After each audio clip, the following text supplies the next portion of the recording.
Coming towards the end of the day, we would now have the next chairperson, Professor Preeti Tamre Madam, who has 8 to 10 years of teaching experience, 4 to 5 years of industrial experience. She has into her account one patent on improved drug delivery system and a formulation thereof, and published 5 plus research papers. We welcome you, madam. Now, over to you.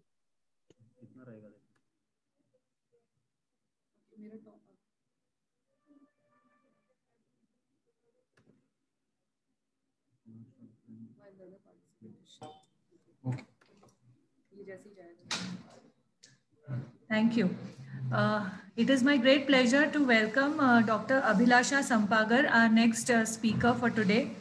Dr. Abhilasha is a pediatric hematologist oncologist at KLE Hospital, Belgavi, and associate professor and in charge of the Division of Pediatric Oncology. She is a faculty at the local, state, and national conferences. Her area of interests include hematolymphoid malignancies, hemolytic anemia, inherited bone marrow failure syndromes. She is a member of several societies, which include IAP, IPHOG, ASCO, to name a few. She has publications in reputed journals and has presented papers in national and state conferences. She has contributed chapters on pediatric oncology in pediatric textbooks and she has been presented with several fellowships for her research work, and also has an oral paper at the SIOP. With this brief introduction, I welcome Madam and I request her to kindly start her talk for today. Thank you, Dr. Pawar, for that introduction. First of all, I would like to thank Dr. Manjusha and her team members for giving me this opportunity. Without wasting much time, I would go ahead with the presentation.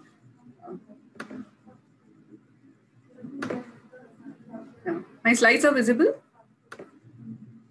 Yes, ma'am. Yes, ma'am. Am I audible? Yes, ma'am. Yeah. Sorry. Okay. So the topic which Dr. Manjusha has given me for today is non-infectious chemotherapy associated acute toxicities during treatment of childhood acute lymphoblastic leukemia. Now, the reason why I suggested her this topic is, as we all know, pediatric leukemia is the commonest malignancy in the pediatric age group. If we see the distribution of childhood cancers, then leukemias constitute 33% of the pediatric malignancies, being the commonest.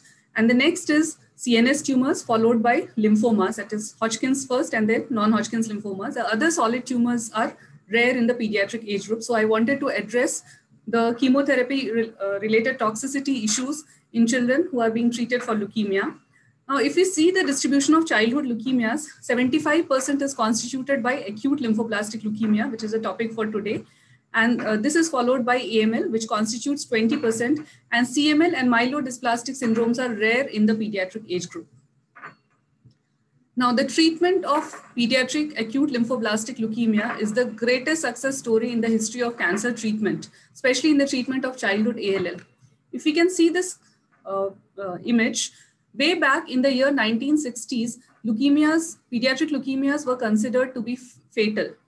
But due to various advances in treatment like combination chemotherapy, risk stratified treatment, targeted therapy, and so on, from 2010 onwards, the success rate of pediatric leukemias is as high as 90%. So now it is our responsibility to give them a good quality of life after they have completed the treatment, because the success rate is as high as 90%. And that's why we need to know in detail about the issues related with toxicities of chemotherapy. This curve clearly depicts the success story of the pediatric leukemia. As we can see here, the success rate was less than 10% in 1960s. And after 2010, the success rate is beyond 90%. So let's see what are the advances in the treatment which made this outcome of 90% possible. So the first advance was identifying new targets. So the biggest example is identification of BCR-ABL translocation, that is translocation 922, and targeting that So we have the wonder drug in the treatment of leukemia, that is imatinib. So we can target that particular translocation, and that has significantly reduced the need for transplant in children with ALL who are Philadelphia chromosome positive, and has also significantly improved the outcome. Before tyrosine kinase was invented, the treatment outcome for a Ph positive leukemia was dismal. But now with the introduction of imatinib, the outcome is more than 70% for even this bad risk group who have this unfavorable translocation, that is translocation 922. Similarly, we have been able to identify the other abnormal translocations and target those translocations. So tyrosine kinase inhibitor, imatinib, dasatinib, these are the biggest example of targeted therapy.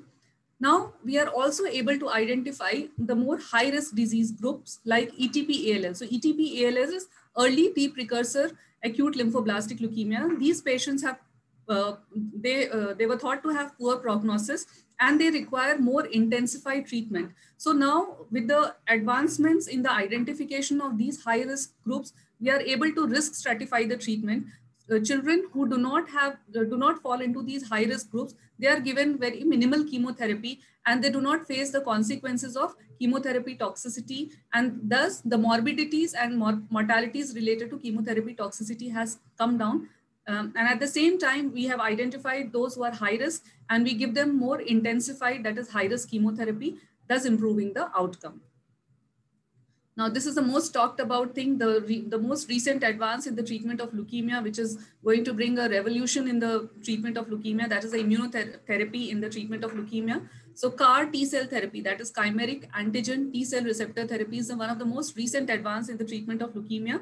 In India, it is available for the treatment of B lymphoblastic leukemia. So what is done basically in CAR T-cell therapy? We remove the blood from the patient to get the T-cells. Now these T-cells are genetically engineered to make CAR T-cells in the lab, that is a chimeric antigen receptor T-cells. We insert the gene for CAR T-cells in the lab, and then they are made to, we make millions of copies of these CAR T-cells, which are then infused into the patients. And then these CAR T-cells are able to bind to the cancer cells and eventually kill them. So this is going to be a revolution for the treatment of relapsed refractory leukemia cases. Now, before we go to discuss about the toxicities in detail, just few words about the treatment scheme of ALL. So as we know, the treatment of ALL consists of 5 phases of chemotherapy. The first is the induction phase of chemotherapy, which is the most intensive and the most important phase of chemotherapy, which lasts for approximately 30 to 35 days, depending on different protocols. And the aim of the induction phase of the chemotherapy is to remove all the malignant cells from the bone marrow and to restore normal marrow function, that is a normal function of erythropoiesis, megakaryopoiesis, that is platelet synthesis, and myelopoiesis. So to remove the leukemic cells and restore the normal marrow function is the main aim of the treatment of induction phase of the chemotherapy. This is followed by the consolidation phase of treatment. So what happens in the consolidation phase of treatment is, since it is a hematolymphoid malignancy, there will be micrometastasis everywhere. So we remove the residual leukemic cells during the consolidation phase of the chemotherapy. During the interim maintenance phase of the chemotherapy, the next phase, we mainly target the CNS, because these leukemic cells, they'll be hiding in the brain, and most of these chemotherapeutic drugs, they do not have a very good penetration for the blood-brain barrier. So here, this is mainly a CNS targeted therapy during the interim maintenance phase. During the delayed intensification phase of treatment, which is also known as reinduction, this is again a very intense phase of treatment, where we use almost all the drugs which have been used in the first 3 phases, that is induction, consolidation, interim maintenance, in a different dose to prevent drug resistance.